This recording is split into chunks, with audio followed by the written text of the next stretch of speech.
আকাশবাণী যোৰহাট সমূহ শ্ৰোতাকে সাদৰৰ সম্ভাষণ জনাই আৰম্ভ কৰিছোঁ স্বাস্থ্য সম্পৰ্কীয় পোনপটীয়া ফোন ইন অনুষ্ঠান হেল্ল' ডাক্তৰ।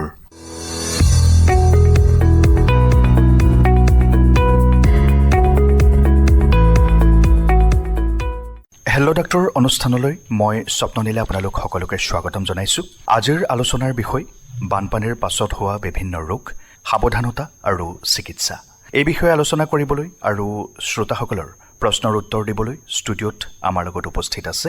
যোৰহাট চিকিৎসা মহাবিদ্যালয়ৰ সামূহিক চিকিৎসা বিভাগৰ সহযোগী অধ্যাপক ডাক্তৰ মধুৰ বৰা। আমাৰ ফোন নম্বৰটি এবাৰ জনাই দিছোঁ 0376295046। এই ফোন নম্বৰত আপোনালোকে ফোন কৰি আপোনালোকৰ প্ৰশ্নসমূহ আগবঢ়াব পাৰিব। ডাক্তৰ মধুৰ বৰা, আপোনাক হেল্ল' ডাক্তৰ অনুষ্ঠানলৈ স্বাগতম জনাইছোঁ। নমস্কাৰ। ইতিমধ্যে বিষয়ৰ কথা উল্লেখ কৰিছোঁ, বানপানীৰ পাছত হোৱা বিভিন্ন ৰোগ, সাৱধানতা আৰু চিকিৎসা। ইতিমধ্যে আপুনি অৱগত যে বিশেষকৈ উজনি অসমৰ বিভিন্ন অঞ্চল বানৰ কবলত পৰি আছে। বানপানী লাহে ধীৰে শুকাইছে, কিন্তু এই বানপানীয়ে বিদায় বেলাত বিভিন্ন ধৰণৰ ৰোগ দি থৈ যায়, বীজাণু দি থৈ যায়। গতিকে ৰাইজ সাৱধান হোৱাটো এই সময়ত খুব প্ৰয়োজনীয়। সেই উদ্দেশ্যেৰেই আজি আমি এই অনুষ্ঠানটিৰ আয়োজন কৰিছোঁ আৰু আপোনাক ষ্টুডিঅ'লৈ আমন্ত্ৰণ জনাই আনিছোঁ। মই প্ৰথমে জানিবলৈ বিচাৰিম, বানপানীৰ পাছত সাধাৰণতে কোনখিনি ৰোগত আক্ৰান্ত হ'ব পাৰে বানাক্ৰান্ত ৰাইজ? কি ৰোগৰ প্ৰাদুৰ্ভাৱ ঘটিব পাৰে বানাক্ৰান্ত অঞ্চলসমূহত? নমস্কাৰ। আপুনি কোৱাৰ দৰে আমাৰ এতিয়া বানপানীৰ পানী বহুতখিনি শুকাইছে, কিন্তু আমাৰ বানপানী যোৱাৰ পিছতো আমাৰ কি হয়, বহুতখিনি ৰোগ হোৱাৰ সম্ভাৱনা বাঢ়ি থাকে। যেনে আপুনি প্ৰথমতেই যদি আমি চাওঁ যে খোৱা পানীৰ কাৰণে আমাৰ যিখিনি ৰোগ হয় সেইখিনি আমাৰ প্ৰাদুৰ্ভাৱ বানপানীৰ পিছত যথেষ্ট বৃদ্ধি পায়। যেনে খোৱা পানী আমাৰ যিহেতু আপোনাৰ বানপানী অঞ্চলখিনিত য'ত আপোনাৰ কি হয়, খোৱা পানীৰ যিটো আমাৰ উৎস সেইটো ভালে নাথাকে, আৰু যিখিনি আমাৰ আগৰ উৎস আছিলে সেইখিনি পানী হৈ পেলাই কণ্টামিনেট কৰি পেলাই টিউবৱেলসমূহ পানীৰ তলত ডুব যায়। যিখিনি মানুহৰ পানীৰ টেংক থাকে সেই টেংকখিনিতো বানপানীৰ পানী বা কুঁৱাত পানী সোমাই সেই পানীৰ পৰা হোৱা যিখিনি ৰোগ, যেনে আপোনাৰ ডায়েৰিয়া, ডিচেণ্ট্ৰিয়ে হওক, সেইখিনি ৰোগ প্ৰাদুৰ্ভাৱ বৃদ্ধি পোৱাৰ সম্ভাৱনা থাকে। সেইটো 1 নম্বৰ ৰোগ। 2 নম্বৰতে যদি আপুনি চাই, জমা পানীৰ পৰা যিখিনি আমাৰ কীট পতংগ তাত যিখিনি আমাৰ বাহ লয় সেইখিনিৰ পৰা আমাৰ হোৱা ৰোগ যথেষ্টখিনি বৃদ্ধি পোৱাৰ সম্ভাৱনা হয়। যেনে মেলেৰিয়া, জাপানীজ এনচেফেলাইটিছ, ডেংগু ইত্যাদি ৰোগ হোৱাৰ সম্ভাৱনা বৃদ্ধি পায়। তাৰপিছতে যদি আপুনি চাই, বিভিন্ন ধৰণৰ আমাৰ যিখিনি আমাৰ অসংক্ৰামিত ৰোগ, মানে নন কমিউনিকেবল ডিজিজ, সেইখিনিৰ আমাৰ আফটাৰ ফ্লাড তাৰো আমাৰ বৃদ্ধি পোৱাৰ সম্ভাৱনা দেখা যায়। কিয় হয়? কাৰণ যিখিনি বানপানীৰ সময়ত মানুহখিনি আপোনাৰ নিয়মীয়া দৰৱ পাতি নাখায়, খাবলৈ সুবিধা নাপায়, আপোনাৰ নিয়মীয়া চেকআপৰ সুবিধাখিনি নাথাকে, আৰু মানসিক অৱসাদ অলপ বেমাৰখিনি বৃদ্ধি পোৱাৰ ফলত ডায়েবেটিছ, হাইপাৰ টেনশ্যন, সেইখিনি যিখিনি ৰোগী আছিলে তেওঁলোকৰ ৰোগ বৃদ্ধি পোৱাৰ এটা সম্ভাৱনা পোৱা দেখা যায়। তাৰপিছতে আপুনি যদি চাই শিশুসকলৰ ৰোগ যথেষ্ট বৃদ্ধি পোৱা দেখা পোৱা গৈছে বানপানীৰ পিছৰ সময়ছোৱাত। তাৰপিছত আমাৰ এটা খুব গুৰুত্বপূৰ্ণ কিছুমান এটা শ্ৰেণী আছে, যেনে গৰ্ভৱতী মহিলাসকল, বৃদ্ধসকল বা আৰু আপোনাৰ শিশুসকল। তেওঁলোকৰ যতন লোৱাটো খুব জৰুৰী। সেইসকলৰ আমাৰ বানপানীৰ পিছত বা বানপানীৰ সময়ছোৱাতে তেওঁলোকৰ ৰোগৰ সম্ভাৱনা বৃদ্ধি পায়, কাৰণ তেওঁলোকৰ যিটো নিয়মীয়া যিটো চেকআপ আছিলে সেইটো আমাৰ নাপায়। শিশুসকলৰ ভেকচিনটো পোৱা দেৰি হয়, সেইকাৰণে তেওঁলোকৰ ৰোগৰ সম্ভাৱনা এটা প্ৰবলভাৱে বৃদ্ধি পোৱা দেখা পোৱা যায়। তাৰপিছত আপুনি যদি চাই, আমাৰ পুষ্টিহীনতা, নিউট্ৰিশ্যন ৰিলেটেড ৰোগ, সেইখিনিও আপোনাৰ বানপানীৰ পিছৰ সময়ছোৱাত যথেষ্ট বৃদ্ধি পায় বুলি আমি বিভিন্ন ছাৰ্ভে আমি গম পোৱা গৈছে। খোৱা বস্তুৰ অভাৱ এটা হয়, সুষম আহাৰ খাবলৈ তেওঁলোক নাপায়, সেইকাৰণে তেওঁলোকৰ পুষ্টিহীনতাৰ ৰোগটো অলপ বৃদ্ধি পায়। সেইখিনিয়ে আমাৰ মেইন বেমাৰ আজাৰ যিখিনি বৃদ্ধি পায় বুলি ধৰিব পাৰোঁ। তাৰ লগতে আৰু এটা আজিকালি আমাৰ দেখা গৈছে যে মানসিক অৱসাদ বা মানসিক ৰোগ বুলি নকওঁ, কিন্তু যিহেতু এটা হতাশা তেনেকুৱা ধৰণৰ এটা মানসিক অৱসাদ নিচিনা ৰোগৰ বহুতখিনি তাৰো আমি প্ৰিভেনশ্যন বা প্ৰতিকাৰ কৰিব লগা হয়। কাৰণ চাওক, এইটো এনেকুৱা এটা দুৰ্যোগ যিটো আমাৰ উজনি অসমৰ আগত দেখাই পোৱা নাছিলে প্ৰায় 25-30 বছৰৰ পাছত অহা এটা ভীষণ দুৰ্যোগ গোটেই আৰু এই হতাশাই ভয়ংকৰ ৰূপ ঘটনা ল'ব কিন্তু ঘটাব পাৰে পাৰে সেইটোৰ গতিকে কাৰণে প্ৰতিৰোধ কৰাটো খুব প্ৰয়োজনীয় যথেষ্ট প্ৰয়োজন আৰু তাৰ লগতে আৰু এটা যে এক্সিডেণ্ট হোৱাৰ সম্ভাৱনা বহুত য'ত ক্ষেত্ৰত আপোনাৰ কি পানী জমা হৈ থাকে আপোনাৰ তাত গৈ সৰু ল'ৰা ছোৱালী গৈ তাত গৈ দুৰ্ঘটনাজাতীয় ঘটনা ঘটিব পাৰে আৰু নট লিষ্ট যদি ক'বলৈ গ'লে আমাৰ কি হয় সাপে কামোৰা বা বিষাক্ত কীট পতংগই কামোৰা আদি ঘটনাও বানপানীৰ পিছত দেখা পোৱা যায় সাপখিনি ওলাই আহে সেইটো তেওঁলোকৰো মানে বাসস্থান নাথাকা হয় চ' মানুহ বা মানুহৰ ঘৰত সোমায় এনেকুৱা সেইখিনিৰ পৰাও আমি বাচি থকাটো দৰকাৰ খুব প্ৰয়োজনীয় বহুকেইটা বিষয় আপুনি উল্লেখ কৰিলে প্ৰত্যেকটো বিষয়ে আচলতে আলোচনাৰ বাবে যোগ্য আমি এটা এটাকৈ এঘণ্টাৰ ভিতৰত এই গোটেই বিষয়খিনি সামৰিবলৈ চেষ্টা কৰিম মই প্ৰথমে প্ৰদূষিত পানীৰ পৰা হ'ব পৰা ৰোগসমূহৰ বিষয়ে জানিবলৈ বিচাৰিম আপোনাৰ পৰা কাৰণ বানপানীৰ সময়ত আটাইতকৈ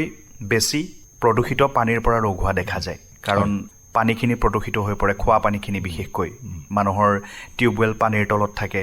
পানী জমা কৰি ৰখা টেংকসমূহ পানীৰ তলত থাকে কি ৰোগ হ'ব পাৰে প্ৰদূষিত পানীৰ পৰা চাওক পানীৰ কি হয় আমাৰ পানীয়ে প্ৰাণীৰ প্ৰাণ বুলি যিটো কথা আছে কিন্তু আপোনাৰ বানপানীৰ সময়ত দেখা যায় আমাৰ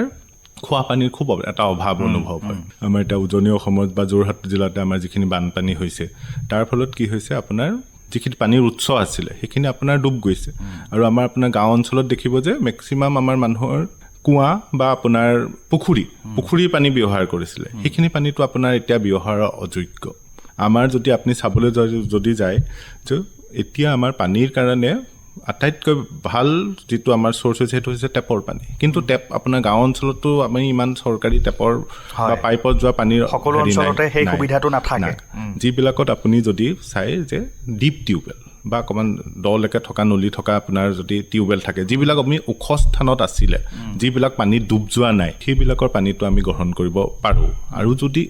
সেই পানীবিলাক যদি আমি ভালকৈ গ্ৰহণ নকৰোঁ তেতিয়া আপোনাৰ বহুত ৰোগ হ'ব পাৰে যেনে ডায়েৰিয়া হ'ব পাৰে ডিচেণ্ট্ৰি জাতীয় ৰোগ বহুতখিনি বৃদ্ধি পায় কিন্তু আজিকালি আমাৰ মানুহখিনিও সজাগ হৈছে মানুহখিনিও আমাৰ আজিকালি মানে কি পানীৰ ক্ষেত্ৰত বহুত সাৱধান হৈছে তাৰ ফলত আজিকালি আমি দেখা গৈছে যে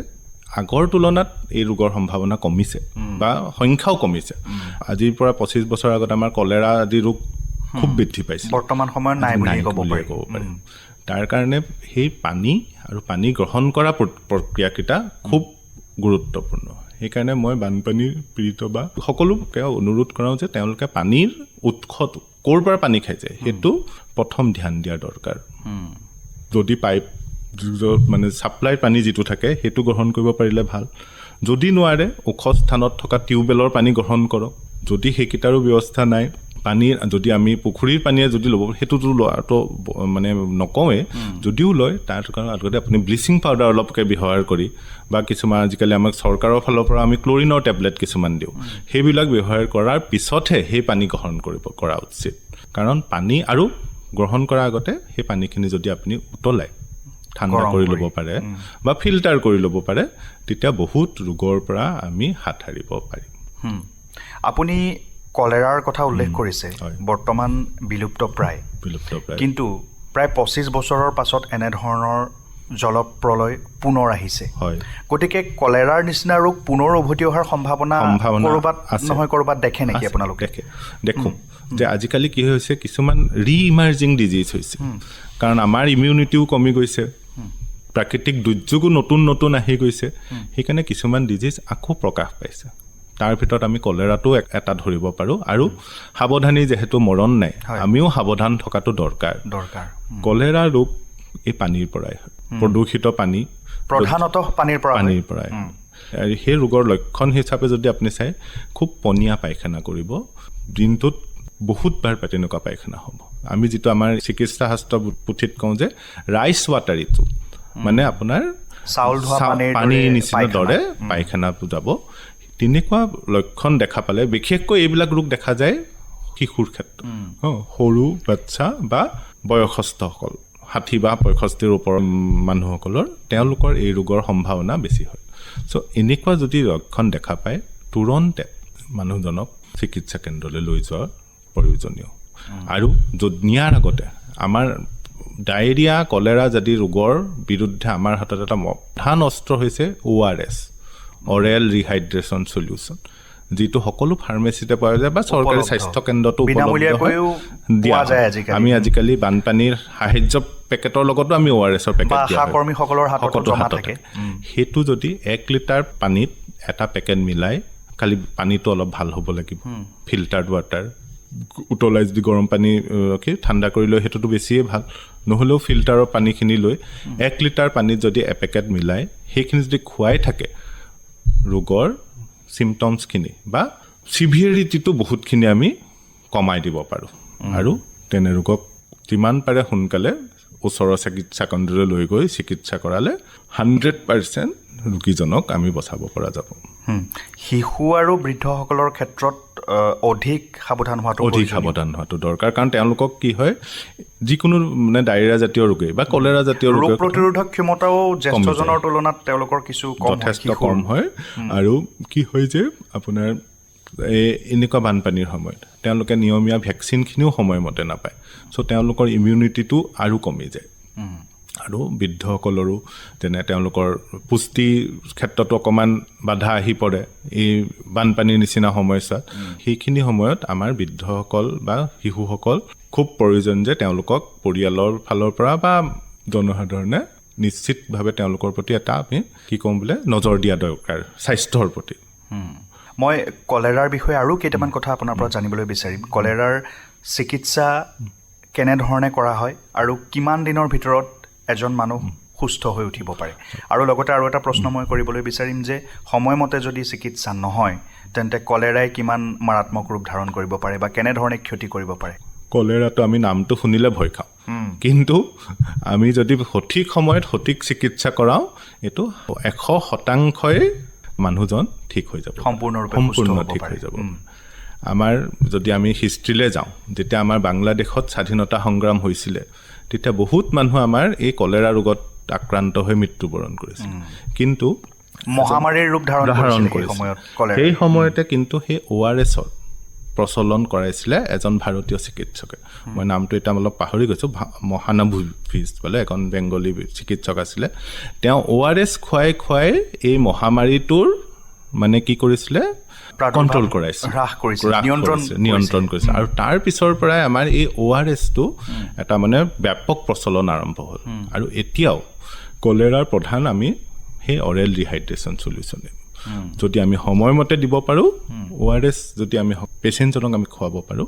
কলেৰা আমি কণ্ট্ৰল কৰিব পাৰোঁ। তাৰ লগতে আমি চিকিৎসালয়ত আমি এণ্টিবায়'টিকৰ ব্যৱহাৰ কৰিবই লাগিব। যদি অলপ চিভিয়াৰ কণ্ডিশ্যন হয় আমি IV ফ্লুইড দিব লাগিব, সেইখিনি ফ্লুইড দি। কিন্তু চিকিৎসা যথেষ্ট মানে কি আপুনি ক'ব পাৰে সহজ, কিন্তু পেচেণ্টজনক আমি চিনাক্তকৰণ কৰি হস্পিটেললৈ নিয়াটোৰ দায়িত্ব জনসাধাৰণ। যিটো ক'লোঁ যে ৰাইচ ৱাটাৰী ষ্টুল, তেনেকুৱা যদি ষ্টুল দেখা যায় আৰু যদি পেচেণ্টজন মানে অৱস হৈ নিচিনা যায় তেনেকুৱা ৰোগীক খুব সোনকালে হস্পিটেললৈ লৈ গ'লে হস্পিটেলত IV ফ্লুইড, এণ্টিবায়'টিক আৰু ORS তাৰ 3টাৰ দ্বাৰাই আমি পেচেণ্টজনক আমি ট্ৰিট কৰি আমি কি প্ৰাণ বচাব পাৰোঁ। আৰু যদি আপুনি যিটো ছেকেণ্ড কুৱেশ্যন সুধিছে যে যদি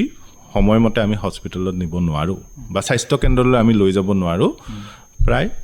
প্ৰাণ নাশৰ সম্ভাৱনা এটা থাকে। এটা মানে কি হয়, কোনো এটা অৱস্থাত তেওঁৰ মানে গোটেই বডিটোৰ মানে কি বুলি কওঁ যে ৰেছপন্স নকৰা হৈ যাব পাৰে ফৰ দ্য ট্ৰিটমেণ্ট। চ' তেতিয়া এটা আমাৰ সেই সম্ভাৱনা থাকে যে পেচেণ্টজন মৃত্যু হ'ব পাৰে। চ' সেইকাৰণে আমি এটাই মেছেজ দিব বিচাৰোঁ যে যিমান সোনকালে পাৰে ORSৰ ব্যৱস্থা কৰক, হস্পিটেললৈ লৈ যাওক বা চিকিৎসা কেন্দ্ৰলৈ লৈ যাওক, যাতে পেচেণ্টজন 100% সুস্থ হৈ উঠিব পাৰে। ধৰি লওক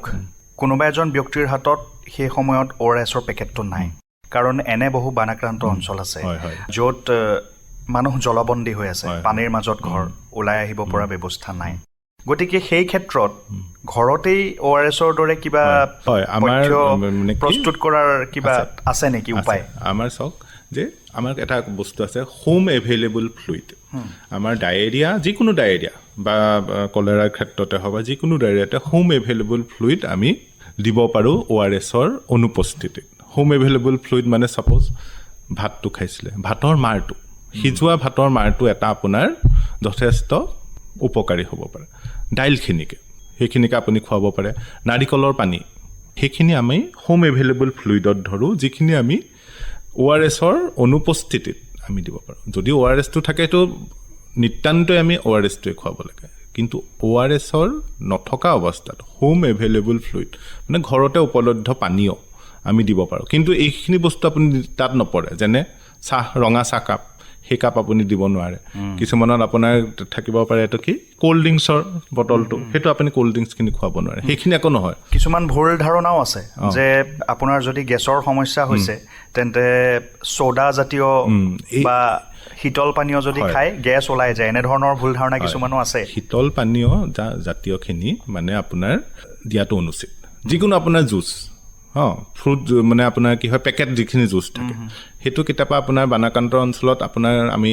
NGO বিলাকেও কেতিয়াবা দি থৈ আহে দিয়া দেখা যায় সেইখিনি কিন্তু আপোনাৰ ডায়েৰিয়া চাৰিয়াত এইখিনি উপকাৰতকৈ অপকাৰহে কৰিব মই যিকেইটা ক'লোঁ যে ভাতৰ মাৰটো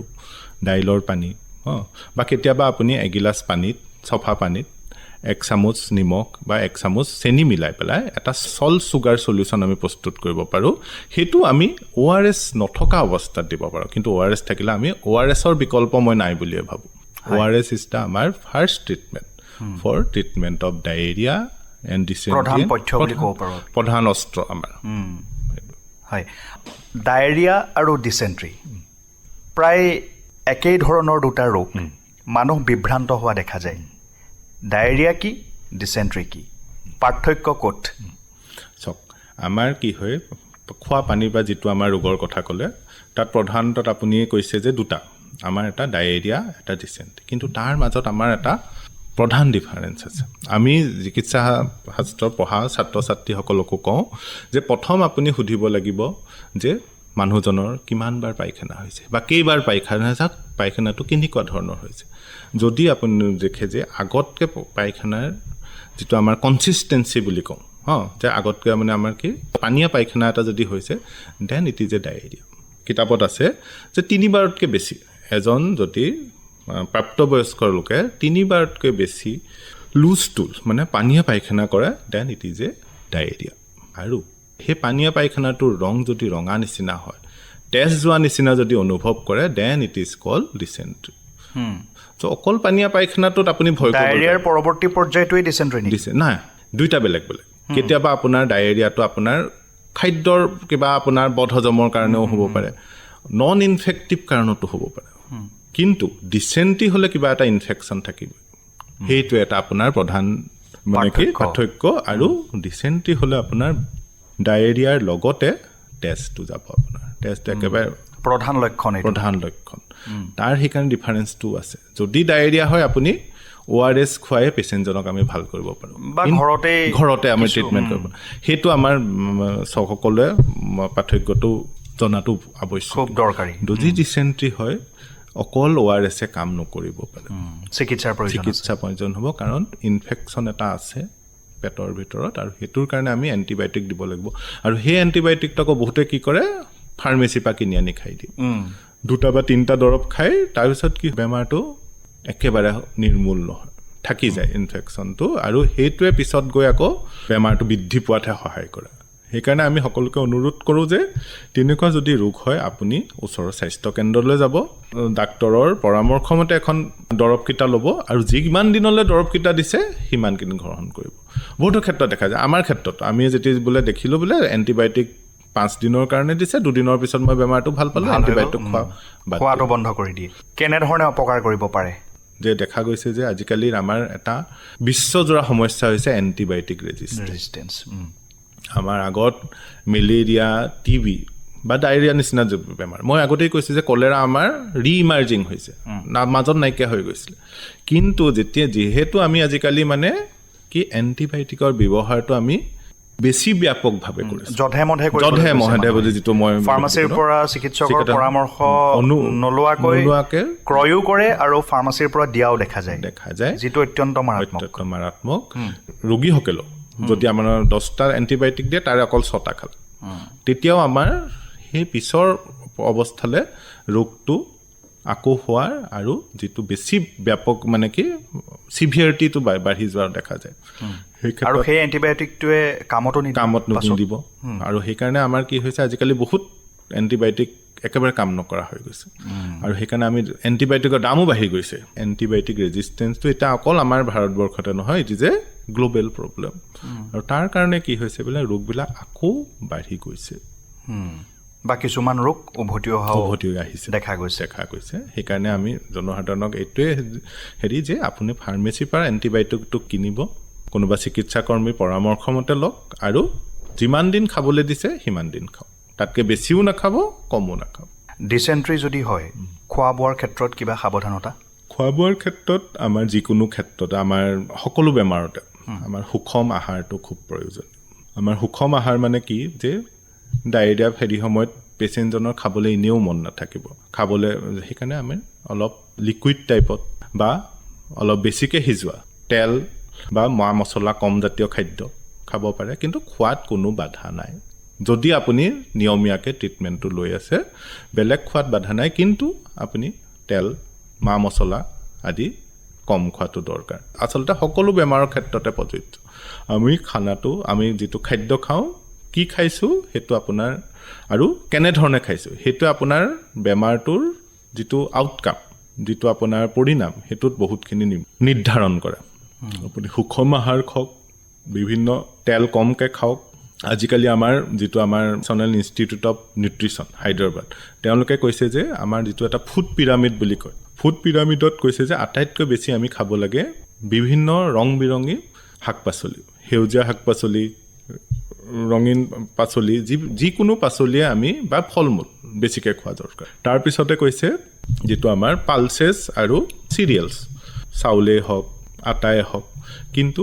আমি বজাৰত পোৱা কিছুমান চাউল খুব একেবাৰে পলিচ চাউল থাকে একেবাৰে বগা ৰঙীন চাউল সেইবিলাক চাউল আমি খোৱাটো উচিত নহয় যেনেকৈ আটাৰ পৰা আমি ময়দাটো বনাওঁ যিটো প্ৰচেছ কৰা হয় process food is not good ভাল নহয় আমি আটাটো খোৱাটো ভাল কিন্তু ময়দাটো খোৱা আমি এভইড কৰিব লাগিব তাৰপিছত কৈছে মাছ মাংসৰ ক্ষেত্ৰত কৈছে লিন মিট যেনে আপোনাৰ চিকেন সেইবিলাক হৈছে আমাৰ লিন মিট সেইবিলাক মিট আমি খাব পাৰোঁ কম পৰিমাণে ৰেড মিটটো এভইড কৰা ভাল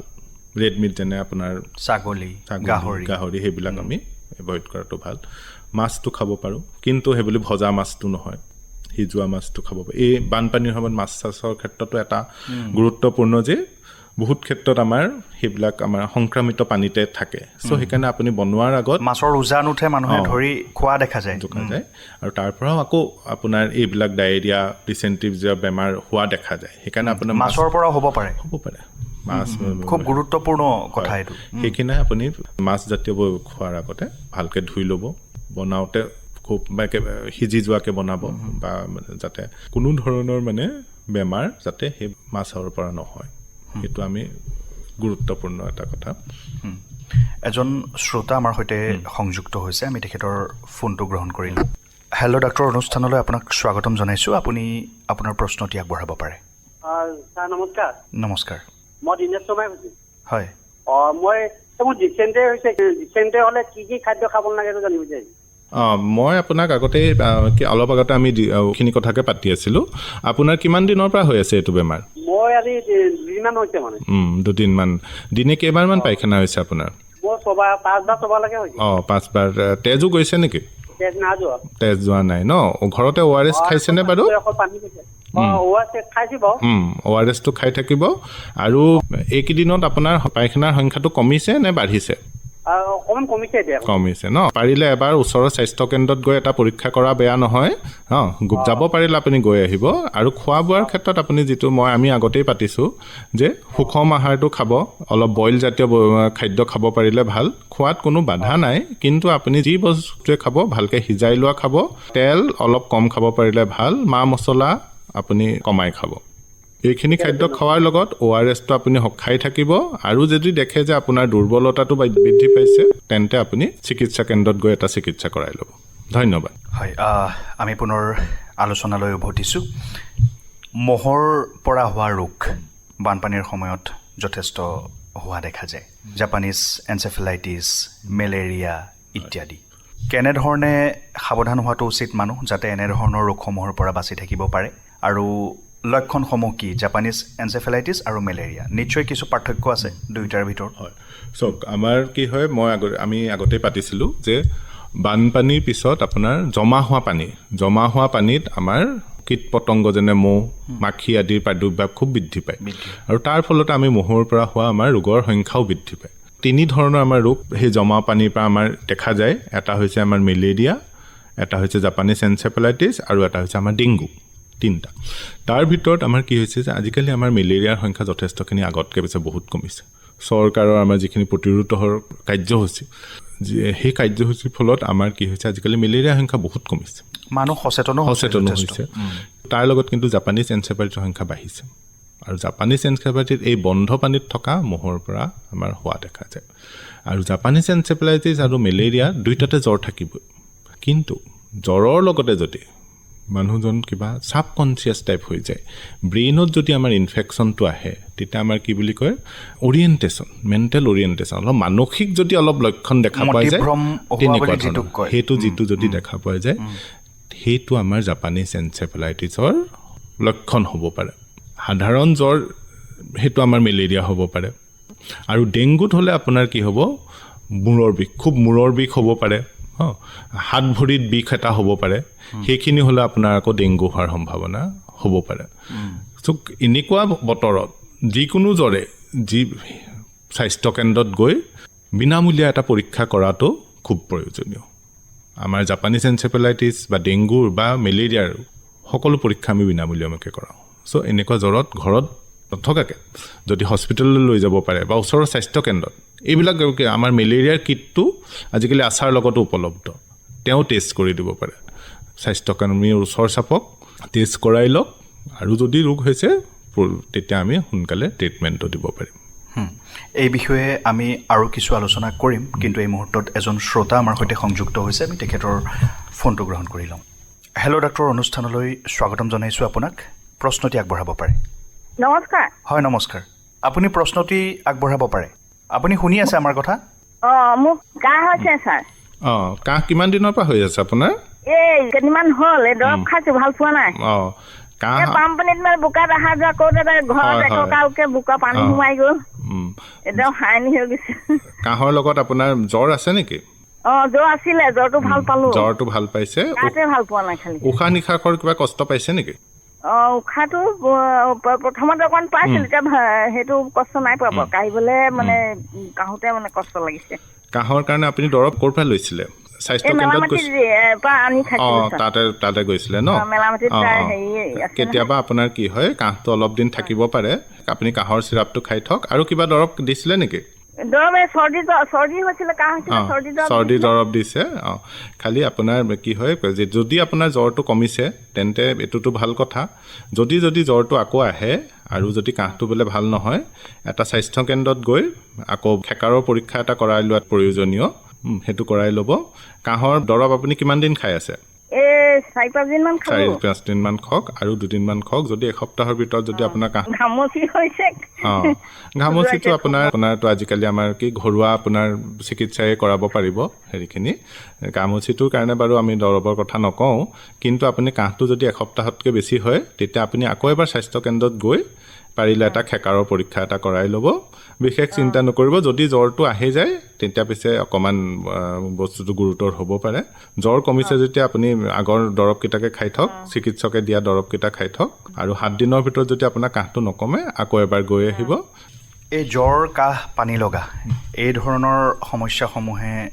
দেখা দিব পাৰে বানাক্ৰান্ত অঞ্চলসমূহত বা আন অঞ্চলসমূহতো দেখা দিয়ে প্ৰায় দেখা যায়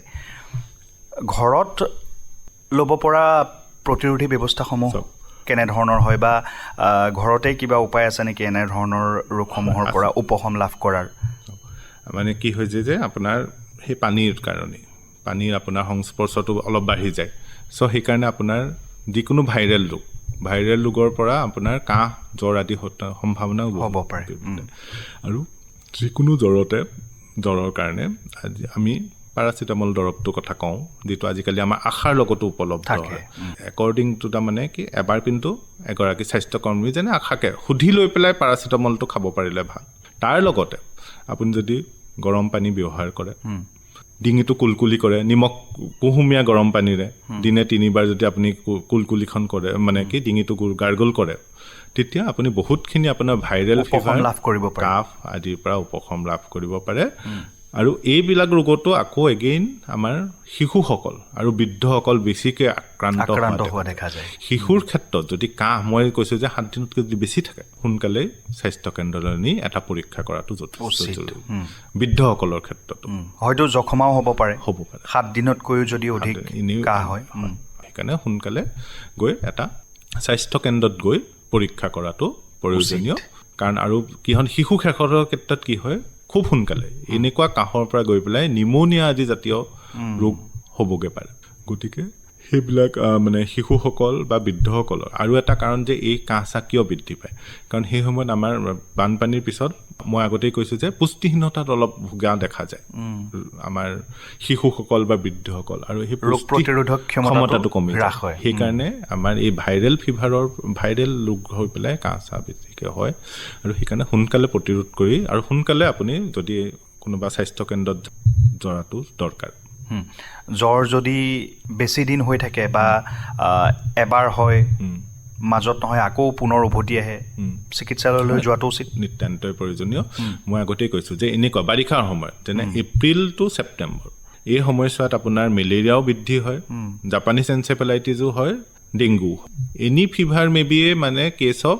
মেলেৰিয়া অৰ জাপানীজ এনচেফেলাইটিছ হ'ব পাৰে। চ' সেইকাৰণে এনেকুৱা যদি লক্ষণে দেখা দিয়ে স্বাস্থ্যকেন্দ্ৰলৈ যোৱাটো খুব প্ৰয়োজনীয়, দৰকাৰী। আৰু মই আগতেই কৈছোঁ যে মেলেৰিয়াৰ পৰীক্ষা বিনামূলীয়া, চিকিৎসাও বিনামূলীয়া হয় চৰকাৰী চিকিৎসালয়ত। গতিকে চিন্তাৰ কাৰণ নাই, পেচেণ্টজনক লৈ যাব পাৰিলে খুব ভাল। এজন শ্ৰোতা আমাৰ সৈতে সংযুক্ত হৈছে, আমি তেখেতৰ প্ৰশ্নটি গ্ৰহণ কৰি লওঁ। হেল্ল' ডাক্তৰ, অনুষ্ঠানলৈ আপোনাক স্বাগতম জনাইছোঁ। আপোনাৰ প্ৰশ্নটি আগবঢ়াব পাৰে। হাও পৰে মানে পায়খানা কৰোঁতে, হয়, পায়খানাটো ক্লিয়াৰ নহয়। আপুনি ক'ৰ পৰা কৈছে? মই কোঁৱৰপুখুৰীৰ পৰা কৈছোঁ। হয়, এতিয়া বয়সো হ'ল, তথাপিতো আকৌ এতিয়া ডাক্তৰৰ ওচৰলৈ গৈছিলোঁ, ভাল পোৱা নাই। আপোনাৰ কিমান বয়স হ'ল? বয়স 90 বছৰ। ধন্যবাদ জ্ঞাপন কৰিছোঁ। আপুনি আকাশবাণীৰ অনুষ্ঠানসমূহ শুনে, আকৌ তথাপিতো আকৌ ভাল হৈ যাওঁ। হয় হয় হয়, বেমাৰী হৈ নপৰোঁ, নহয় জানো? হয় হয়, চিকিৎসক ডাক্তৰ মধুৰ বৰা আছে, আপুনি কথা পাতি লওক। মই ডাক্তৰৰ ওচৰলৈ গৈছিলোঁ, তাৰপিছত ডাক্তৰে দৰৱ দিলে, 15 দিনৰ কাৰণে খালোঁ, আকৌ এতিয়া সম্পূৰ্ণ ভাল হোৱা নাই। আপোনাৰ কিমান দিনৰ পৰা হৈ আছে এইটো বেমাৰ? 15 দিন মানৰ কাৰণে দৰৱ খালোঁ, আকৌ এতিয়া 5 দিন মান হ'লেহি ডিচেণ্টৰী নেকি, কিন্তু তেজ যোৱা নাই, হাও পৰে। আৰু হাও পৰা সময়তে মানে পেটত চিকুট মাৰি ধৰে, একেবাৰে হেৰি কোঠাই পেলাই মানুহবোৰ। আপুনি ঘৰতে ORSৰ পেকেট আনি ল'ব। ORSৰ পেকেটত আপুনি 1 লিটাৰ পানীত ORSৰ 1 পেকেট মিলাই, সেইটো আপুনি প্ৰতিবাৰ আপোনাৰ যেতিয়া পায়খানা হৈ যায় তাৰপিছত আপুনি খাব। সেইখিনি হয় হয়, সেইটো আপোনাৰ খাদ্যাভ্যাসৰ লগত কাৰণেও হ'ব পাৰে। আপুনি কেনেকুৱাকে ভাতটো কেনেকে খায়? ভাত খাব পাৰে না? কম নকৰিব, খালি আপোনাৰ তেলজাতীয় বস্তু কম খাব। আপুনি ORSটো খাব আৰু খোৱা যোৱা ভাত চাত আপুনি অলপ বেছি বইল কৰি খাব। তাৰ লগত আপুনি তেলজাতীয় বা মা মছলা জাতীয় খাদ্য কমকে খাব। আপুনি এনে খোজ চোজ কাঢ়িব পাৰে নাই? মছলা বস্তুটো আমি ইমান নাখাওঁৱেই। নাখায় ন, ভাল কথা। জলকীয়াটো অকণমান কমাব, তেলটো কমেই খাব, বইল জাতীয় খাব। আৰু চিন্তা নকৰিব, আপোনাৰ আৰু ভাল হৈ যাব। আৰু যদি বোলে তেজ জাতীয় যায় আৰু পেটৰ বিষটো যদি বেছি হৈছে, ওচৰৰ স্বাস্থ্যকেন্দ্ৰত এবাৰ গৈ পেলাই পৰীক্ষা এটা কৰাই ল'ব। হয়, আপুনি ভালে থাকক, আমাৰ অনুষ্ঠানসমূহ শুনি থাকিব দেই। শুনিয়ে থাকো। হয় হয়, আপোনাৰ দীৰ্ঘায়ু কামনা কৰিছোঁ। হয়, আৰু আজিলৈ বিদায় জনাইছোঁ। ধন্যবাদ। এনেদৰে আশীৰ্বাদ কৰিব আমাক, আমাৰ অনুষ্ঠানসমূহ শুনি থাকিব, ভালে থাকক। আৰু চিকিৎসকগৰাকীয়ে যিখিনি পৰামৰ্শ আপোনাক দিলে সেইখিনি আপুনি মানি চলিব, ঠিক আছে? 90 বছৰ বয়সতো তেখেতে আকাশবাণীৰ অনুষ্ঠান শুনি আজিৰ অনুষ্ঠানটিলৈ ফোন কৰিছে। এইসকল শ্ৰোতাৰ বাবে আচলতে আমি আজিৰ এই পৰ্যায়টো পাইছোঁ, বা আমি অনুষ্ঠানসমূহ ভালদৰে উপস্থাপন কৰিবলৈ উৎসাহ পাওঁ। এইখিনিতে তেখেতৰ আকাশবাণীৰ দীৰ্ঘায়ু কামনা কৰিছোঁ। এইখিনিতে আমি আকাশবাণীৰ গুৰুত্বটো বুজি পাওঁ হয়। আৰু বানপানীৰ সময়ত এই আপোনালোকৰ নিচিনা এটা মানে আকাশবাণী খুব গুৰুত্বপূৰ্ণ ভূমিকা আছে। এনেকুৱা ধৰণৰ সজাগতাই বহুতখিনি ৰোগীৰ উপকাৰ কৰে। হয়, ধন্যবাদ। এয়া আমাৰ দায়িত্ব, কৰ্তব্য। পুনৰ আলোচনালৈ উভতিছোঁ। আমি মহৰ পৰা হোৱা ৰোগৰ বিষয়ে পাতি আছিলোঁ। জাপানীজ এনচেফেলাইটিছৰ বিষয়ে আপুনি কৈ আছিলে কিছু কথা। যদি আক্ৰান্ত হয় তাৰ পাছৰ পৰ্যায়টো কেনেধৰণৰ হয়, চিকিৎসা কেনেধৰণে হ'ব আৰু সুস্থ হোৱাৰ সম্ভাৱনাটো কিমান? আমি জাপানীজ এনচেফেলাইটিছটো আমাৰ এটা উজনি অসমৰ কাৰণে মাৰাত্মক বুলি গণ্য কৰা হয়, কিন্তু মাৰাত্মক মানে 40% আমাৰ মৃত্যুৰ হেৰি থাকে। কিন্তু যদি পেচেণ্টজন আমি সময়মতে চিকিৎসালয়লৈ নিব পাৰোঁ, নিতান্তই পেচেণ্টজন 100% সুস্থ হৈ উঠিব পাৰে। যিটো আমি আগতে পাতিছোঁ যে জ্বৰ, তাৰ লগতে আমাৰ যিটো মেণ্টেল চেঞ্জ যিটো দেখা পোৱা যায় বা মতিভ্ৰম জাতীয় যিটো ভুল বকা নিচিনা চিন যিখিনি থাকে, তেনেকুৱা ধৰণৰ চিন থাকিলেই আমি সেইজন জাপানীজ এনচেফেলাইটিছৰ ৰোগী হ'ব পাৰে। হ'ব বুলিয়ে নকওঁ, হ'ব পাৰে। তেনেকুৱা ৰোগীক লক্ষণ দেখিলে তৎক্ষণাত চিকিৎসালয়লৈ নিয়াটো ওচৰৰ চিকিৎসালয়লৈ যদি লৈ যায়, তাত যদি আমি চিকিৎসা কৰি যদি পাওঁ জাপানীজ এনচেফেলাইটিছ হৈছে, তেওঁক আমি একেবাৰে আমি যে কি কিছুমান ৰোগৰ ক্ষেত্ৰত আমাৰ এটা ডেফিনিট ট্ৰিটমেণ্ট থাকে, যেনে মেলেৰিয়াত আমাৰ এটা এণ্টিবায়'টিক থাকে বা যিখিনি দিলে আমাৰ মেলেৰিয়াটো একেবাৰে নিৰ্মূল হৈ যায়। জাপানীজ এনচেফেলাইটিছ ক্ষেত্ৰত যিহেতু এটা ভাইৰেল বেমাৰ, তাৰ এটা আমাৰ ডেফিনিট ট্ৰিটমেণ্ট নাই, কিন্তু ৰোগীজনক আমি সুস্থ কৰি পেলাব পাৰোঁ 100%, যদি ৰোগীজন সময়মতে চিকিৎসালয়লৈ গৈ পায়। সেইটোৱে প্ৰয়োজনীয়। আৰু যদি গৈ নাপায়গৈ বা দেৰিকৈ গৈ পায়, তেতিয়া কিন্তু 40%লৈকে ৰোগীৰ 100জনৰ ভিতৰত 40%লৈকে ৰোগীৰ মৃত্যু হোৱাৰ সম্ভাৱনা থাকে।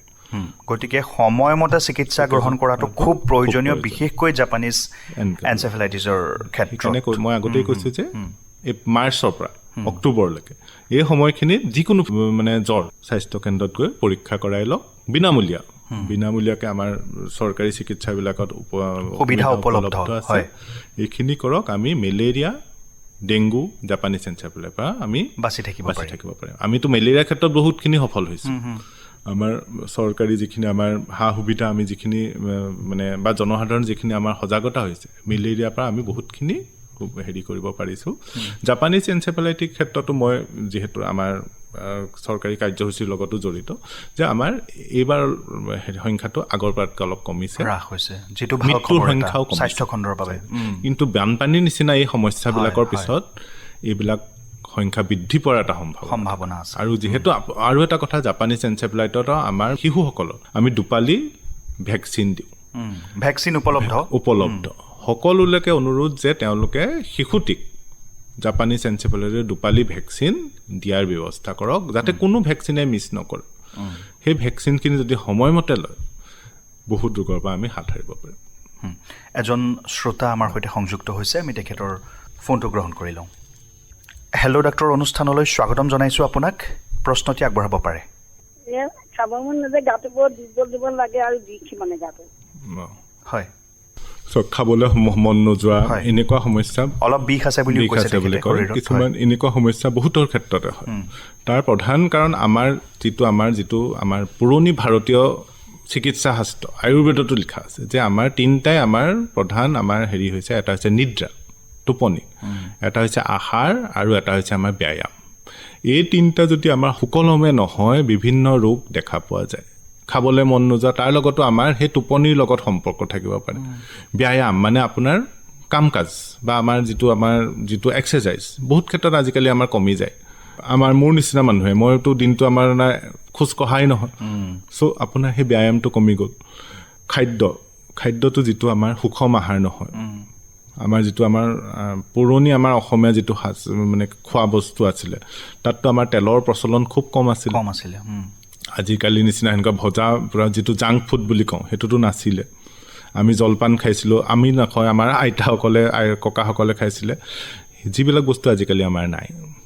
সেই খোৱাটো যিটো আমি খাওঁ, খাদ্য গ্ৰহণ কৰোঁ, সেইটোৰ কাৰণেও আমাৰ কি হয়, সেই এনেকুৱা ধৰণৰ সমস্যা যথেষ্ট হ'ব পাৰে। আৰু মই যিটো কৈছোঁ নিদ্ৰা, আমি 6 পৰা 8 ঘণ্টা এটা আনইণ্টাৰাপ্টেড শ্লিপ, মানে আপুনি যদি 10টা বজাত শুৱে, 10টাৰ পৰা আপোনাৰ 6টা 7টা মানলৈকে, সিমানখিনি সময় আপুনি শুৱাটো খুব প্ৰয়োজন। আৰু বানপানীৰ সময়ত এইটো এটা সমস্যা দেখা যায় আমি আগতেও পাতিছোঁ কিছুমান মানসিক এটা হতাশা এটা থাকে সেইটো আমাৰ সেই নিদ্ৰাত আমাৰ এফেক্ট কৰে খাদ্যৰ ক্ষেত্ৰত আমাৰ বহুতখিনি এটা আমাৰ কি লিমিটেশ্যন আহি যায় আৰু এই গোটেইখিনিয়ে আমাৰ খাবলৈ মন নোযোৱা গোটেই গাতে বিষ তেনেকুৱা ধৰণৰ সমস্যা দেখা পোৱা যায় কিন্তু তাৰ কাৰণে আমি আকৌ দৰৱ খোৱাৰ দৰকাৰ নাই মই যিটো কৈছোঁ 6 পৰা 8 ঘণ্টা টোপনি অলপ এক্সাৰচাইজ কৰক বেলেগ এক্সাৰচাইজ নালাগে আমি জিমত গৈ পেলাই আপুনি এক্সাৰচাইজ কৰিব দৰকাৰ নাই খোজ কাঢ়িলেও হৈ যায় দৈনিক যদি আপুনি 30 মিনিট খোজ কাঢ়ে খোৱাৰ আগতে যদি আপুনি যেনেকৈ এই বাইদেউগৰাকী কৈছে যদি তেওঁ গধূলি সময়তে যদি অলপ খোজ কাঢ়ে বেলেগ ৰাস্তাত ওলাই নগ'লেও হ'ব পদূলি মুখতে বা ঘৰৰ ভিতৰতে আপুনি যদি অলপ খোজ কাঢ়িলে এটা আমাৰ শৰীৰৰ এক্সাৰচাইজ হ'ব যিটো আপোনাৰ খোৱা হজম কৰা বা খাবলৈ মন যোৱাৰ ক্ষেত্ৰত যথেষ্টখিনি সহায়ক হ'ব চ' গতিকে আমি যিটো আমাৰ আয়ুৰ্বেদত কৈছে নিদ্ৰা ব্যায়াম আৰু আহাৰ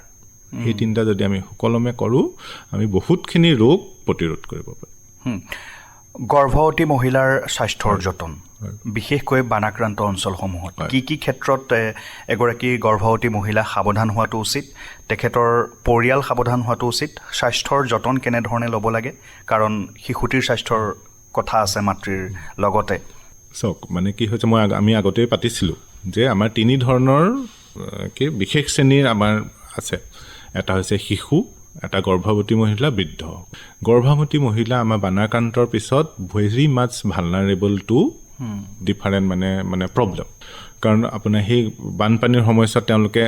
তেওঁলোকৰ যিটো আমাৰ চেকআপ আছিলে সেইটোৰ পৰা বঞ্চিত হয় তেওঁ যিটো আপোনাৰ আহাৰ চাহাৰৰ কথা আছিলে সেইখিনিৰ পৰা বঞ্চিত হয় চ' তেওঁলোক আমাৰ খোৱা বোৱা খেলি মেলি হয় টোপনি খেলি মেলি হয় সেইখিনি গোটেই মানুহগৰাকীৰ ৰোগীয়া স্বাস্থ্যৰ ওপৰত প্ৰভাৱ পেলাব পাৰে চ' বানাক্ৰান্ত অঞ্চলত য'ত মানে গৰ্ভৱতী মহিলাসকল আছে আমি চৰকাৰৰ ফালৰ পৰা আমি বহুতকেইটা কেম্পো পাতিছোঁ তাত আমি হেৰি কৰিছোঁ তালৈ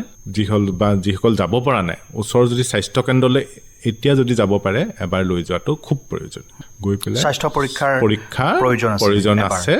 যিকোনো মাহৰে গৰ্ভৱতী নহওক কিয় মানে বানপানী এতিয়া অলপ কমিছে যেতিয়া স্বাস্থ্যকেন্দ্ৰলৈ গৈ এটা স্বাস্থ্য পৰীক্ষা কৰাই লওক ঘৰত সুষম আহাৰ খোৱাটো যথেষ্ট প্ৰয়োজন সুষম আহাৰ বুলি খুব মানে কি বজাৰৰ পৰা কিনা খাদ্য নাখালেও শাক পাচলি আমাৰ ঘৰত যিটো আমাৰ চাউল খাওঁ সেইটোৱে যিটো আমাৰ ফল মূল যি খোৱা হয় মাছ বা মাংস অকণমান বা আমাৰ কণীটো আমাৰ আপোনাৰ খুব বেছি এটা উচ্চ দামত আমি কিনিবলগীয়া নহয় কিন্তু কণী এটাও যদি খায় ডেইলি সেইটোৱে আমাৰ বহুতখিনি আমাক প্ৰটিনৰ চ'ৰ্চ দিয়ে কাৰণ আমাক কয় যে আমাৰ কণী আৰু দাইলৰ আজিকালি দাম বৃদ্ধি পাইছে কিন্তু দাইল বা কণী এইখিনি যদি খাব পাৰে বহুতখিনি আমাৰ সুষম আহাৰ পাব পাৰিব এইখিনিতে মনলৈ এটা কথা আহিছে কচু ঢেকীয়া পচলা ইত্যাদি এইসমূহ সামগ্ৰী আমাৰ বাৰীতে উপলব্ধ যথেষ্ট পুষ্টিকৰ কিন্তু এই বানপানীৰ সময়ত এইখিনিও পানীৰ তলত বুৰ গৈছিলে গতিকে প্ৰদূষিত হোৱাৰ সম্ভাৱনা আছে সেইখিনি আনি খোৱাৰ ক্ষেত্ৰত নিশ্চয় সাৱধান হোৱাটো প্ৰয়োজন যদি পাৰে গৰম পানীতে তিয়াই অলপ হেৰি কৰি লওক নিমখ পানী অলপ কৰি পেলাই তাত কিন্তু সেইখিনি আমি খাব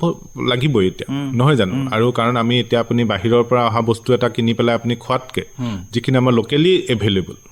ঢেকীয়াই হওক বা যথেষ্ট পুষ্টিকৰ আমাৰ এজন শিক্ষাগুৰুৱে কৈছিলে যে আপোনাৰ যিখন আমাৰ খোৱাৰ খাদ্যৰ থালিখন যিমানে ৰঙীন হয় সিমানে ভাল ৰঙীন মানে সেইকাৰণে আপুনি মানে কি আৰ্টিফিচিয়েল কালাৰৰ কথা কোৱা নাই গাজৰটো কথাকে কৈছে ৰঙালাওটো কথাকে কৈছে লাওটো কথাকে কৈছে মৰিচা শাকটোৱে ৰঙীন হয় যিমানে আপুনি ৰঙীন খাব পাৰে আজিকালি আমাৰ কি হয় সৰু বাচ্ছাবিলাকে আপুনি কি হয় অকল আলুটো খাব মাংস খালে অকল মাংস আৰু ভাতটো খাব মাংসৰ লগত পোলাওটো খাব সেইখিনিহে খাব চ' আমাৰ যিটো আমাৰ ৰঙীন যিটো আপোনাৰ খাদ্য থলুৱা যিসমূহ খাদ্য আছে সেইবিলাক আমাৰ পচলা কচু ঢেকীয়া সেইখিনি বস্তু যদি আমি খাব পাৰোঁ বিভিন্ন ধৰণৰ শাক আছে সেইটোৱে কৈছে বিভিন্ন ডাৰ্ক গ্ৰীণ ভেজিটেবল মানে যিটো আমাৰ মৰিচা শাকটো যিটো আমাৰ খুব পুষ্টিকৰ যিকোনো শাকে কচু শাকটোৱে বহুত পুষ্টিকৰ লোকেলি এভেইলেবল যিটো আমাৰ থলুৱাভাৱে পোৱা যায় সেই বস্তুখিনিকে আমি যদি খাওঁ উচিত পৰিমাণত সেইখিনি যদি খাওঁ সেইখিনি খালে আমি পুষ্টিকৰ আহাৰো পাব পাৰিম তাৰ লগতে আমি আগতেই কৈছিলোঁ যিটো আমাৰ নিদ্ৰা খুব প্ৰয়োজনীয় গৰ্ভৱতী মহিলাগৰাকীও যদি 8 ঘণ্টা হয় আৰু তেওঁৰ লগতে 8 ঘণ্টাৰ লগতে দিনতো যদি 2 ঘণ্টা বিশ্ৰাম কৰিব পাৰে আৰু ভাল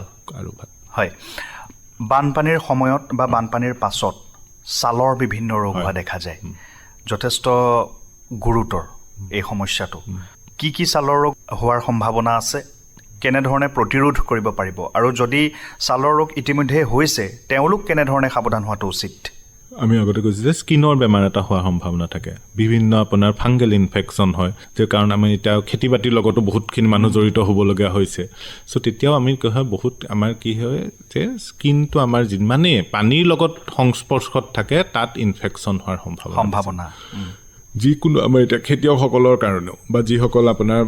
পানীত খোজকাঢ়ি আমাৰ আগতে এগৰাকী শ্ৰোতাই কৈছে বহুত পানীত খোজকাঢ়িবলগীয়া হৈছে বুলি চ' তেওঁলোকে আহি ঘৰলৈ আহি যিমান পাৰি সিমান ভৰিটো বা যিখিনি আমাৰ ছালত মানে কি পানীৰ সংস্পৰ্শ আহিছে শুকানকৈ ৰখাৰ ব্যৱস্থা কৰক তাৰ আগতে পাৰিলে গৰম পানীৰে ভৰি হাতকেইটা ধুই লওক শুকানকৈ ৰাখিলে তেতিয়া আমাৰ স্কিনৰ ৰোগ হোৱাৰ সম্ভাৱনা কমি যায় আৰু যদি হৈছে সেইকাৰণে ইমান ভয় কৰিবলৈ নালাগে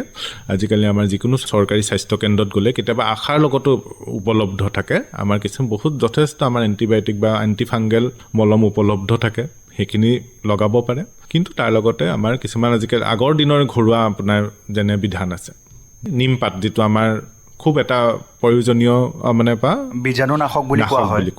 সেইবিলাক আমাৰ নিমপাতটোৰ যদি লগায় নিমপাতটো কেনেধৰণে মোৰ মতে আপোনাৰ আমি যিখিনি আমাৰ যিটো আমাৰ আইতাসকলেও পানীত উতলাই তাৰ পানীটো যদি গা ধুৱে সেইখিনি কৰে সেইখিনি আমাৰ বহুতখিনি আমাৰ ৰোগ উপশম লাভ কৰিব পাৰি আৰু ইমান চিন্তা কৰিব নালাগে যে কয় যে আপোনাৰ যিমানেই চিন্তা কৰিব আপোনাৰ যিকোনো ৰোগে আপোনাৰ বৃদ্ধি পোৱাৰ সম্ভাৱনা বৃদ্ধি পায় সেইকাৰণে আপুনি আপোনাৰ নিজৰ স্কিনটো ভালকৈ ধোৱা মেলা কৰিব চফাকৈ ৰাখিব যিমান পাৰে শুকানকৈ ৰাখিব চেষ্টা কৰিব তেতিয়া আপোনাৰ এনে ছালৰ ৰোগৰ পৰা আমি পৰিত্ৰাণ পাব পাৰোঁ বানপানীৰ সময়ত হোৱা আঘাত বা দুৰ্ঘটনা যদি কিবা দুৰ্ঘটনা সংঘটিত হয় শৰীৰত যদি আঘাত হয় কেনেধৰণে সাৱধান হোৱাটো উচিত বা সেই সময়তে প্ৰাথমিক চিকিৎসা ৰূপে কিবা ব্যৱস্থা গ্ৰহণ কৰাটো প্ৰয়োজন এটা ডাঙৰ সমস্যা যে আপোনাৰ বহুতখিনি ক্ষেত্ৰত দুৰ্ঘটনা হৈছেও কিছুমান ক্ষেত্ৰতো প্ৰাণনাশৰো আমি ঘটনা শুনিছোঁ যে আমি দেখা গৈছে যে যিকোনো ক্ষেত্ৰতে আপোনাৰ আমাৰ এক্সট্ৰিমিটিছ হাত ভৰি বা কেতিয়াবা আমাৰ মূৰত আঘাত আমি পোৱা যায় বা বানপানীৰ সময়ত সেই ঘাঁডোখৰ সংক্ৰমিত হোৱাৰো সম্ভাৱনা বহুত বেছি হয় আমি যিকোনো ঘাঁতে আপুনি ঘাঁ লগাৰ পিছত সেইটো আপুনি যদি অকণমান কুহুমীয়া গৰম পানী বা গৰম পানী দি চফা কৰে সেইটো আপুনি পৰিষ্কাৰকৈ ৰাখি থ'লে আপোনাৰ তাত আমাৰ সংক্ৰমণ হোৱাৰ সম্ভাৱনা কমি যায় দৈনিক আপুনি সেইটো পৰিষ্কাৰ কৰি ৰাখিব ড্ৰেছিং যদি কৰে সেইটো কৰিলে তেতিয়া আমাৰ চৰকাৰী হস্পিটেলতো আমাৰ বিটাদিন মলম উপলব্ধ হয় সেইটোতো মই সকলো মানে কি বানাক্ৰান্ত বা আমি সকলোৱে ৰাখিব লাগে এটা আমি ফাৰ্ষ্ট এইড বক্স আমি লগত ৰাখিব লাগে তাত আপুনি আজিকালি ফাৰ্মাচীসমূহতো তেনেধৰণৰ এটা বাকচ পোৱা আমি নিজেও আমি খুব কম খৰচত এটা বনাই ল'ব পাৰোঁ আপুনি তাত ৰাখিব 2টা ORSৰ পেকেট কেইটামান পাৰাচিটামলৰ টেবলেট ৰাখিব যিকেইটা আপোনাৰ খুব কম দামতে পোৱা যায় কেইটামান বেণ্ডেজ ৰাখিলে বা চফা কাপোৰ আপোনাৰ যদি বেণ্ডেজ নাথাকিলেও আপুনি ধুই গৰম পানীত মানে ধুই চফা কৰি যদি আপুনি চফা কাপোৰ ৰাখে লগত এখন ব্লেড ৰাখিলে এটুকুৰা চাবোন ৰাখিলে আৰু আমাৰ চৰকাৰী হস্পিটেলত আমাৰ বিটাদিনৰ মলম উপলব্ধ হয় তেনেকুৱা এটা মলম ৰাখিলে সেইখিনি যদি আপুনি ৰাখি থয় আৰু যে এনেকুৱা যিকোনো আপোনাৰ আৰু সেই ৰখা বেগটোও যদি আপোনাৰ মানে কি পলিথিনৰ কাপোৰে মিলোৱা হয় যাতে সেইটো আপোনাৰ তিতি নাযায় তেনেকুৱা বেগ এটা আপোনাৰ যিকোনো ইঞ্জুৰি ক্ষেত্ৰত এইটো ব্যৱহাৰ কৰিব পাৰিম হয় ডাক্তৰ মধুৰ বৰা আপোনাক ধন্যবাদ জ্ঞাপন কৰিছোঁ আকাশবাণী যোৰহাট কেন্দ্ৰৰ স্বাস্থ্য সম্পৰ্কীয় পোনপটীয়া ফোন ইন অনুষ্ঠান হেল্ল' ডাক্তৰ অনুষ্ঠানত অংশগ্ৰহণ কৰাৰ বাবে এটা খুব গুৰুত্বপূৰ্ণ বিষয় আজি আমি আলোচনা কৰিলোঁ বানপানীৰ পাছত হোৱা বিভিন্ন ৰোগ সাৱধানতা আৰু চিকিৎসা কেইবাগৰাকীও শ্ৰোতাৰ প্ৰশ্নৰ উত্তৰ আপুনি আগবঢ়ালে সমাধান প্ৰদান কৰিলে তাৰ বাবে আপোনাক ধন্যবাদ জ্ঞাপন কৰিছোঁ আশা কৰিছোঁ আমাৰ এই অনুষ্ঠানটিয়ে বানাক্ৰান্ত ৰাইজক অলপ হ'লেও সহায় কৰিব আপোনাক পুনৰবাৰ ধন্যবাদ জ্ঞাপন কৰি আজিলৈ বিদায় জনাইছোঁ ধন্যবাদ আপোনাক প্ৰিয় শ্ৰোতাবৃন্দ আকাশবাণী যোৰহাট কেন্দ্ৰৰ স্বাস্থ্য সম্পৰ্কীয় পোনপটীয়া ফোন ইন অনুষ্ঠান হেল্ল' ডাক্তৰ আজিলৈ সামৰাৰ সময় আহি পৰিল আজি আমাৰ সৈতে ষ্টুডিঅ'ত উপস্থিত আছিলে যোৰহাট চিকিৎসা মহাবিদ্যালয়ৰ সামূহিক চিকিৎসা বিভাগৰ সহযোগী অধ্যাপক ডাক্তৰ মধুৰ বৰা। আজিলৈ অনুষ্ঠানটি ইমানতেই সামৰি মই স্বপ্ননীলে বিদায় লৈছোঁ। অনুষ্ঠানটিৰ প্ৰযোজনা খুৰশ্বিদ আহমেদৰ, অভিযান্ত্ৰিক দিশত সহায় আগবঢ়ালে বীৰেন চন্দ্ৰ কছাৰীয়ে, অভিযান্ত্ৰিক নিৰ্দেশক অতুল দত্ত, প্ৰযোজনাত সহযোগিতা আগবঢ়ালে প্ৰাঞ্জল ভৰদ্বাজ আৰু অত্ৰি দত্তই। ধন্যবাদ।